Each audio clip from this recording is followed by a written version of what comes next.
Bismillah ar-Rahman ar-Rahim, alhamdulillah, wa salatu wa salam ala rasulillahi sallallahu alayhi wasallam. We didn't know that we will meet you guys, mashallah, tabarakallah. But the first thing that came to my mind when I entered, mashallah, and I saw young people, I remember one of the saying that a sheikh of mine mentioned sometimes back. He said that Allah subhanahu wa ta'ala loves the people of taqwa. Allah subhanahu wa ta'ala loves the people of taqwa. But His love for young people with taqwa is even more stronger. His love for young people with taqwa is way stronger. And the reason being that at that age, temptation is at its peak for youngsters. And also curiosity. They say curiosity kills the cat, right? But she never dies. Because she always go back again and again and test and try. And this is the condition of youngsters. They wanted to experiment. And sometimes in their experimentation, they fall into errors and wrong. And that's why if you develop your level of taqwa at that young age, you will remain protected. And that's the very meaning of taqwa, by the way.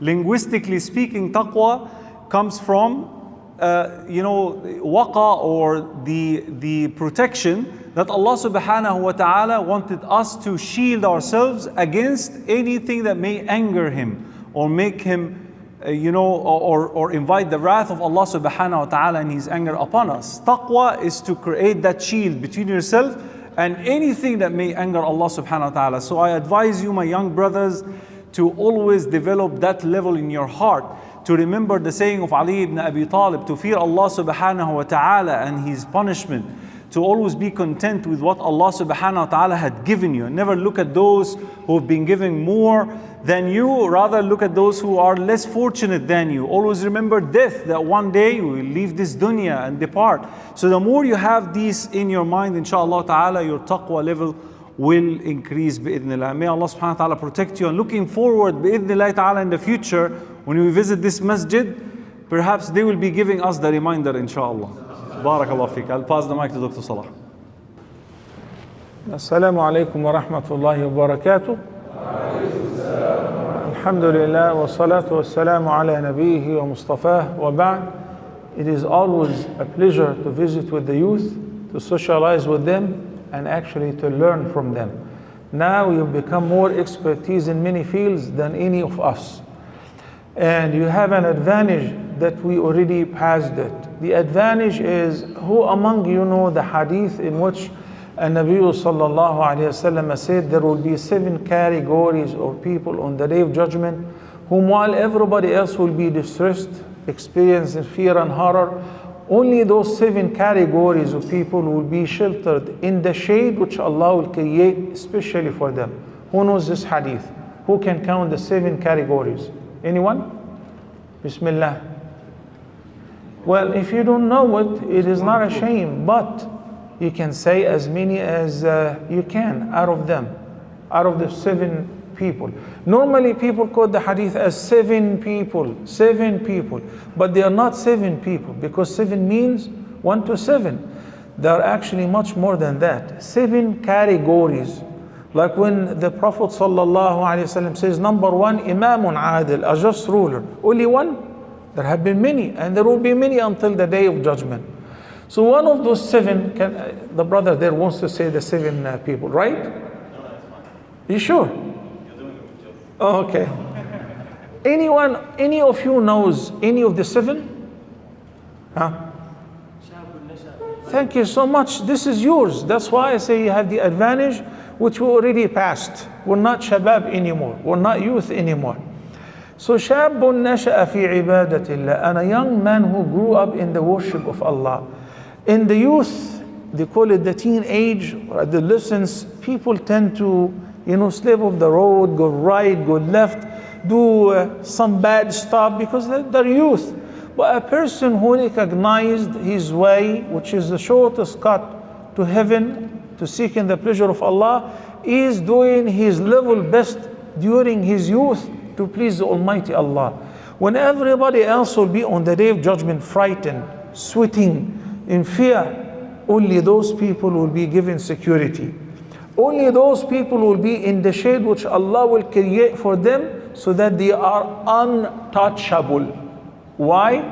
Because in this time and age of yours, they feared Allah. They loved Allah. They prayed on time. They lowered their gaze. They haven't access to browse whatever online whenever they are alone and by themselves. It's on their device, in their pockets, in their hands. But they say, Inni akhafullah. Likewise, one of them is a man. He's very handsome, muscular. He's become a celebrity, basketball player, or Mo Salah, or whatever. So a lot of girls are after him, chasing him. So whenever he's been offered something like that, he says, no way. Why not? Why not, sweetie? Because I fear Allah. So when you put in your mind and before your mind, your heart, that you're never alone, you raise the awareness of Allah's presence in your heart and mind at all times, then you become righteous. You become steadfast on the straight path. Then I can say to you, congratulations. Because on the day of judgment, you will be untouchable. One thing, and I will end up with, you know how many times in the Quran Allah promised that Allah will never waste the reward of those who do good. Any good you do will not be wasted. In Surah Al-Kahf, Allah the Almighty says that إِنَّا لَا نُضِيعُ أَجْرَ مَنْ أَحْسَنَ عَمَلًا. We shall never waste the reward of those who did well.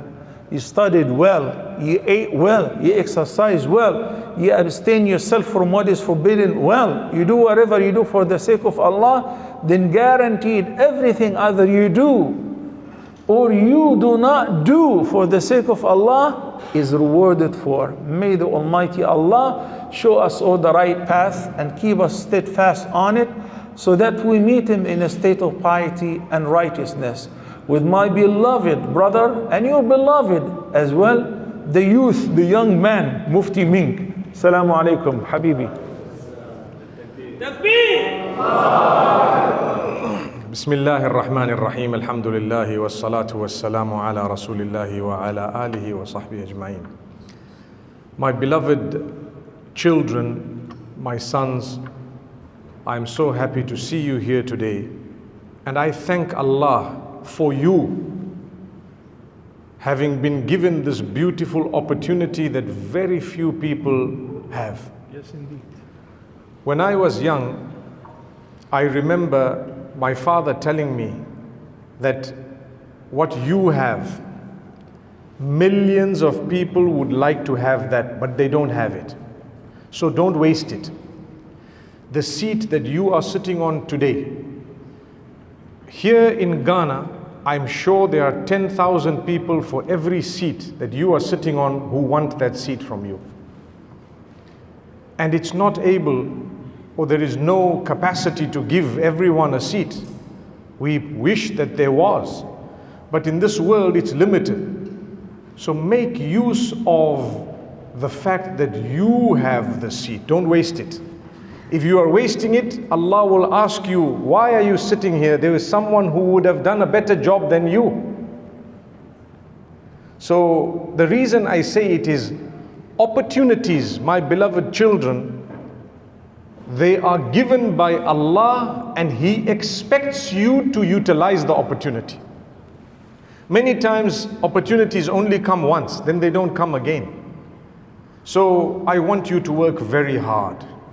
I want you to develop yourself for the sake of the ummah, for the sake of Allah, and for your own sake. If you develop bad habits, you will waste your life. If you start smoking and getting onto drugs and getting onto bad habits, gambling, spending the nights wasting time, pornography, it is your loss. The loss is yours. When you lose, you diminish two types of future. The one in the dunya and the one in the akhirah. The one in this world and the one in the hereafter. Why should I develop bad habits? Why should I be abusive with my tongue? These people you are sitting with today, some of them are going to be ministers, maybe leaders, maybe imams in masjids, maybe in other countries, they will be university lecturers. They are not going to remain with you forever. They will be with you when you graduate. Your life will take you to different places.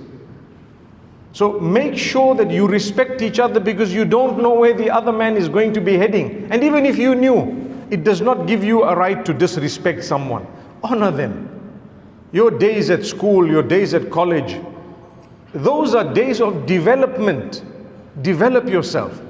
You know, when you graduate and you become something, say you are very intelligent with robotics, computer science and so on, they will call you one day to develop maybe a motor vehicle or an apparatus, some technological advancement that you might want to apply into a vehicle or a drone, whatever it might be, mode of transport, new mode of transport that you and I have not even spoken about. You can do it only if you work hard and if you focus on the right things.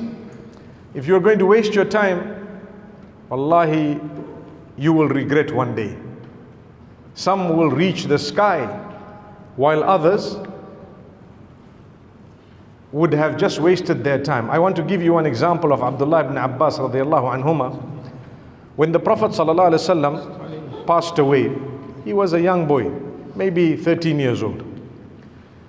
And he saw one of the companions, also a little bit older than him. He told him, let's go to the companions, the senior companions, and ask them questions, ask them questions, ask them questions. And this companion said, you know, you are a young boy, so young. You are going to go and ask questions, ask questions. Do you really think they have time for a guy like you? Now that was wrong. Why? Because you can't say that. No matter who it is, you give them encouragement. But nonetheless, Abdullah ibn Abbas radiallahu anhuma thought to himself, I don't mind what people say. I don't care whether I am encouraged or discouraged. I'm going to go. He started asking and asking and asking. He says when he was young, even before the death of the Prophet ﷺ, when he heard something, he would go to the Sahaba and listen. Did you hear this? He says, yes. What do you think of it? How do you understand it? What is the interpretation of it? The same thing, he says, I asked 30 different Sahaba the same question in order to find out what they are all saying. It was something amazing. And he learned. Then a day came in his life when the big companions used to ask him, Oh Abdullah ibn Abbas, what is the ruling about this thing? Umar ibn al-Khattab radiallahu anhu became Amirul Mu'mineen. He took Abdullah ibn Abbas and told him, you need to be with me all the time. If I need to ask something, you are the one with the knowledge. You are the one who knows. So who was he? Youngster. So the other man who told him that, why are you going to go to the old people? He is saying that I looked at him one day with all the companions sitting around him and he was teaching them. And I said, that man was right and I was wrong. That man was right and I was wrong. He took it seriously and I didn't take it seriously. They asked one of the companions, they asked Tawus, he is a tabi'i. They asked him, they said, you are going to Abdullah ibn Abbas, but there are others who are older than him. Why are you going to him? You know what he said? He said, Wallahi, I counted 70 Sahaba older than him coming to him to ask him questions. So I asked him the questions. Subhanallah. Why am I giving you this example? You are young. Don't think because I'm young, knowledge is for those who are older. This is the time to learn. This is the time to work hard. This is the time to read books. Read as many as you can. This is the time to not to fight and to argue, to find solutions. The ummah is in so many problems. How are you going to solve the problems? And I want to end by telling you one very, very important advice connected to our day and age.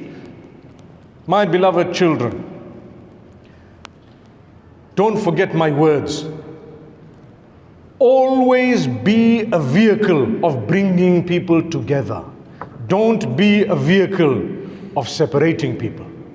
The ummah is a very, very large, big ummah. It has in it a few billion. Don't think you are the only Muslim and my small group is the only Muslim. Wallahi, we are all Muslim. Learn to bring people together. work hard to come together. Yes, you might have a difference, you can talk about it. We are all different in a few things here and there. That does not mean that we do not belong to the ummah. You are part of the ummah. We will love you, we will fight for you, we will defend you, we will honor you, and in fact we will not harm others either. Bring people together, don't separate them. Some people sit and they try to look at what is it that can make me different from this guy so we can actually throw each other out. I don't need to work together, etc. You are part of the ummah. A leader brings people together. If you want to lead, you need to learn how to work with other people, even if they are different. Learn how to navigate, talk to people, interact with them. You will learn a lot. So let's try to respect one another and teach the goodness, inshallah, to one another. أقول قولي هذا وصلى الله وسلم على نبينا محمد.